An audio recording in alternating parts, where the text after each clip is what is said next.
నమస్తే, నేను మీ వాసా లక్ష్మణ. నేతనలకిల్ల సిరిసిల్లలో చెస్ కార్యాలయంలో అక్రమాలంటూ రకరకాల వార్తా కథనాలు దాదాపు ఒక వారం రోజులుగా వస్తున్నాయి.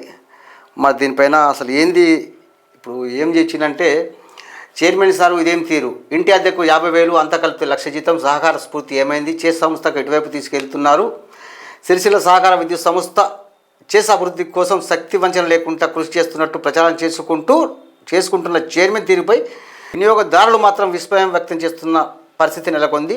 తమ సొంత ప్రయోజనాల కోసం గౌరవ వేతనాల పేరుతో సహకార చట్టాల పరిధిని అధిగమించి లక్షల్లో వేతనాలు తీసుకుంటున్న చైర్మన్ పనితీరుపై సభ్యులు ఆగ్రహం వ్యక్తం చేస్తున్న పరిస్థితి నెలకొంది. ఇది ఒకటి అయిపోయింది. ఇక్కడ మనం ఫోన్ చేద్దాం, మనం చిక్కల రామారావు గారు కదా, ఆయనకు ఫోన్ చేద్దాం. ఇంకొకటి ఏంటంటే ఇదేం కక్కుర్తి, టోల్ ట్యాక్స్ ఎగవేతకు మాస్టర్ ప్లాన్, ఓన్ ప్లేట్ వాహనానికి గౌట్ వెహికల్ స్టిక్కర్. ఇది కేటీఆర్ గారి పరిపాలనకు నిదర్శనం. ఇక్కడ చిక్కల రామారావు గారికి ఫోన్ చేద్దాం. మనం ఫోన్ చేసే ముందు ఒక మాట స్పష్టంగా చెబుతున్నా. గతంలో చిక్కల రామారావు గారిని చైర్మన్గా వేసేటప్పుడు నేను అక్కడ చాలామందికి చెప్పిన, స్వయంగా కేటీఆర్ గారికే చెప్పిన నేను, అరే చైర్మన్గా అక్కడ నేత పరిశ్రమ ఉంది కాబట్టి ఆ నేత పరిశ్రమ మీద అవగాహన వ్యక్తిని పెడితే బాగుంటుంది, చైర్మన్గా పద్మశాలి బిడ్డను చైర్మన్ చేయండి, లేదా బీసీ బిడ్డను చేయండి, కానీ దొరబిడ్డను ఏందని చెప్పి మేము చాలాసార్లు చెప్పినాం. అదే కాకుండా ఇంకొక విషయం ఏంటంటే మిట్లారా, గతంలో ఈ చిక్కల రామారావు గారు ఏం చేసిందంటే, ఇప్పుడు ఇంకేమున్నాయి, ఇది కూడా వెళ్దాం. హంపట్ అయిన టాప్, పాతవి వదలలే, కొత్తవి విడుదలే, అక్రమాలు నొక్కుతున్నావు, అగౌరవ వేతనం, సమగ్ర విచారణ జరపాలంటున్న వినియోగదారులు. ఇది వార్తా కథనాలు వారం రోజులుగా సిరిసిల్ల వాట్సాప్లో వైరల్ అవుతూ ఉన్నాయి. ఇక్కడ చిక్కల రామారావు గారి గురించి మాట్లాడాలంటే నాకు మంచి మిత్రుడే. గతంలో చిక్కల రామారావు గారు ఒక సమావేశంలో మీ పద్మశాలు ఓట్లు ఇస్తేనే కేటీఆర్ గెలిచిండా అనే వ్యాఖ్యలు చేసినప్పుడు వెంటనే సిరిసిల్ల పద్మశాలి సంఘంలో సమావేశం కూడా చేసినప్పుడు నేను కూడా వెళ్ళిన తర్వాత అసలు ఏంది తెలుసుకుందామని నేనే స్వయంగా, ఒకసారి ఆలోచించండి మిట్లారా, నేను ఎప్పుడు కూడా స్వయంగా వెళ్ళిన సందర్భాలు తక్కువ. ఏదైనా ఫోన్ చేసి మాట్లాడమా, ఫోన్ చేసి సమస్యను పరిష్కారం చేయడం తప్పించి స్వయంగా వెళ్ళిన సందర్భాలు తక్కువ. నేనే స్వయంగా సిరిసిల్ల చైర్మన్ చిక్కల రామారావు గారి దగ్గరికి వెళ్ళి, ఏంది కథ, ఎందుకు పద్మశాలి సమాజం గురించి తక్కువ చేసి మాట్లాడినావు అని అడిగినప్పుడు, అన్న నేను ఇప్పుడు కొద్దిగా బిజీ ఉన్నా, రేపు చెప్తా అన్నాడు. రేపు నేను కెమెరా తీసుకుని వస్తా, నువ్వు దీని మీద వివరణ చెప్పిన. ఎప్పుడది అంటే ఎట్లయిపోయిందంటే, ఇక్కడ చిక్కల రామారావు గారికి ఫస్ట్ ఫోన్ చేద్దాం.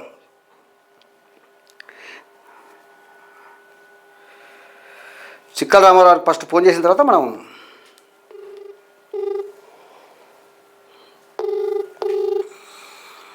హలో అన్నగారు నమస్తే. అన్న వాసా లక్ష్మణ అన్న. అన్న ఏదో వార్తా కథలు బాగా వస్తున్నాయి అన్న, మీ పైన చైర్మన్ సార్ ఇదే తీరు, ఏం చేస్తాం, ఇదేం కక్కుర్తి, టోల్ గేట్స్ ఎగవేతకు మాస్టర్ ప్లాన్ అంటూ రకరకాల వార్తా కథనాలు వస్తున్నాయి. అన్నీ వస్తాయి అన్న, ఏం చేస్తాం మరి వచ్చినప్పుడు. నేను తప్పు చేయలేదు కాబట్టి భయపడతలేదు. సరే అన్న, మీరు లైవ్లో ఉన్నారన్న, ట్రోల్ చేస్తారు కదా అన్న, మీరు లైవ్లో ఉన్నారన్న. అన్న చెప్పండి. అదే ఒకసారి మేము వివరణ తీసుకుందామని ఫోన్ చేసిన, ఏంది ఇది దీని మీద అని. లేదు, ఏముంటుంది అన్న వివరణ, దానికి అన్నీ కరెక్ట్ ఉన్నాయి, నో ప్రాబ్లం అన్న. అంటే గతంలో కూడా మీరు గుర్తే మీకు, పద్మశాలి ఓటేస్తేనే గెలిచినామా అనేటువంటి వ్యాఖ్యలు చేసిన సందర్భం మీకు తెలిసే, గతంలో 1 సంవత్సరం 2 సంవత్సరాల క్రితం.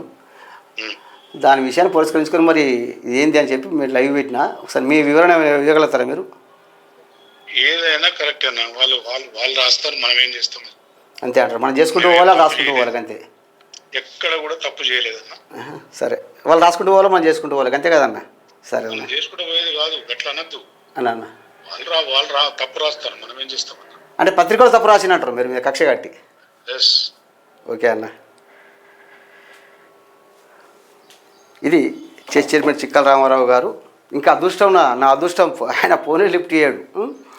అంటే నేనేమంటున్నానంటే, ఇప్పుడు ఏమంటున్నారు, పత్రికలే తప్పు రాస్తున్నారు, పత్రిక వాళ్ళు తప్పు కావాలని తప్పు రాస్తున్నారని పత్రికలు తప్పు చేసే ప్రయత్నం చేస్తున్నారు చిక్కల రామారావు గారు. మీరు ఫోన్ లిఫ్ట్ చేసినందుకు హృదయపూర్వకంగా ధన్యవాదాలు. దాదాపుగా మా ఫోన్ లిఫ్ట్ చేసిన సందర్భం తక్కువ. ఇది మిత్రులారా ఆలోచించండి ఒకసారి. మరి నా సిరిసిల్ల పాత్రికేయ మిత్రులారా, చైర్మన్ చిక్కల రామారావు గారు ఏమంటున్నారంటే పత్రిక వాళ్ళే తప్పుడు కథనాలు రాస్తున్నారు అనే విధంగా మాట్లాడుతున్నారు. ఏదేమైనా సరే సిరిసిల్ల ఎమ్మెల్యే కేటీఆర్ గారు ఇదంతా కూడా మీ అండదండలతోని చిక్కల రామారావు గారు చేస్తున్నారన్నటువంటి అభియోగం అయితే వస్తున్నది. చూద్దాం మిత్రులారా, ఫాలో అవుతుండండి. ఇంకా మనం ఆయన ఫోన్ లిఫ్ట్ చేయకపోతే మాట్లాడుతుంటిమి. ఫోన్ లిఫ్ట్ చేసినందుకు కొద్దిగా గౌరవించుకోవాలి కదా, మనం కూడా మంచోళ్ళం కాబట్టి. ఏదేమైనా సరే కానీ గతంలో పద్మశాలీలు ఓట్లు ఇస్తేనే మేము గెలిచినామా అనే విధంగా మాట్లాడిండు. అది జగమైన సత్యం. ఇది మిత్రులారా చిక్కల రామారావు గారి పైన వస్తున్న అభియోగం. ఫాలో అవుతుండండి. ప్రతి ఒక్కరి ఛానల్ సబ్స్క్రైబ్ చేయండి మిత్రులారా. నమస్తే.